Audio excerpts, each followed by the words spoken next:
Hello అందరికీ. ఈ వీడియోలో పచ్చిమిరపకాయల పచ్చడి చూపిస్తానండి. కొంచెం పుదీనా వేస్ట్ చేశాను. టేస్ట్ అయితే చాలా బాగుంది. ఇవి మా అక్క వాళ్ళ ఇంట్లో తాయి మిరపకాయలు పండాయి. సో నేను ఆ మిరపకాయలతో చేశాను.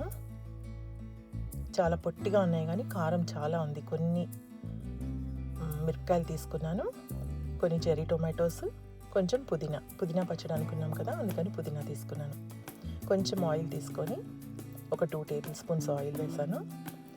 శనగపప్పు, మినపప్పు, జీలకర్ర, కొద్దిగా మెంతులు ఫ్లేవర్ కోసం.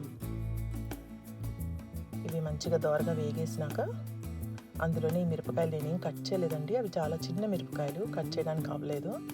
సో అలాగే వేసేసాను, కానీ ఏం పగలలేదు మిరపకాయలు కూడా. దాంట్లో చెర్రీ టొమాటోస్ కూడా వేసేసాను. ఇంకా పుదీనా కూడా వేసేసి కొంచెం ఫ్రై అయినాక మూత పెట్టి కొంచెం మగ్గిచ్చేసాను. ఒక 2-3 మినిట్స్, అంటే అన్నీ ఆర్గానికే కాబట్టి తొందరగా మగ్గిపోయినాయి. మూత పెట్టి ఇలా మగ్గిచ్చేసాను.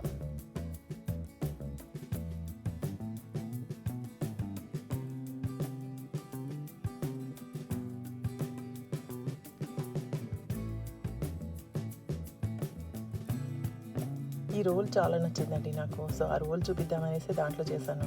నేను వచ్చిన దగ్గర నుంచి ఈ రోల్ బాగా వాడుతున్నాను.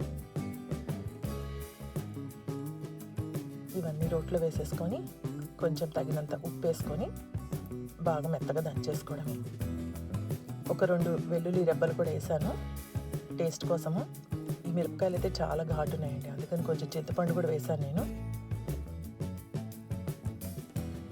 కొంచెం చింతపండు వేసుకొని మెత్తగా నూరేసుకున్నాక ఒక చిన్న ఉల్లిపాయ ముక్క కూడా వేసేసుకుంటే అంతే, రెడీ.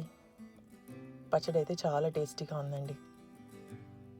మీకు కావాలంటే కొంచెం స్పైసీ అనిపిస్తే కొంచెం నిమ్మకాయ కూడా పిండుకోవచ్చు. నేనేం ఇక్కడ నిమ్మకాయ పిండలేదు, చింతపండే సరిపోతుంది. కానీ పచ్చిమిరపకాయలు అయితే చాలా ఘాటుగా ఉన్నాయి. ఇది నార్మల్ పచ్చిమిరపకాయలతో కూడా చేసుకోవచ్చు. మామూలు పుదీనా పచ్చడి నేను డిఫరెంట్గా ఈ మిరపకాయలతో చేశాను అంతే. Thanks for watching.